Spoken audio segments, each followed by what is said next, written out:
Sa bawat sulok ng bansa, ang tinig ng bayan ay mahalaga. Kaya naman dito sa Mimaropa, ating alamin kung ano nga ba ang inaasahan at sigaw ng mga mamamayan sa ikalimang zona ni Pangulong Ferdinand Marcos Jr. Tinig ng Bayan. Tinig ng Bayan.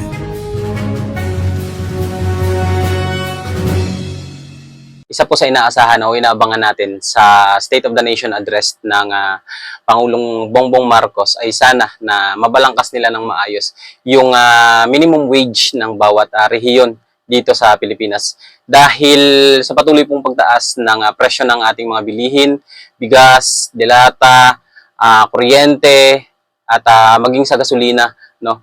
Hindi na po nagtutugma yung living wage sa minimum wage natin dito sa Pilipinas. And ito po ay ano na rin sa kanyang interview nung nakaraan na hindi kailangan na magkaroon ng dagdag na pasahod sa bawat rehiyon.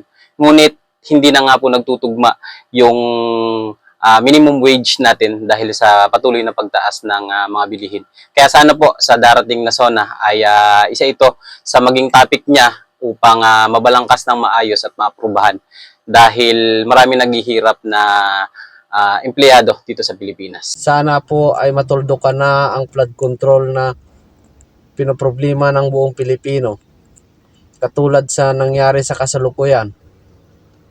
Sana ay matuldukan ang suliranin ng bansang Pilipinas, lalo na sa pagtaas ng mga bilihin at sa patuloy na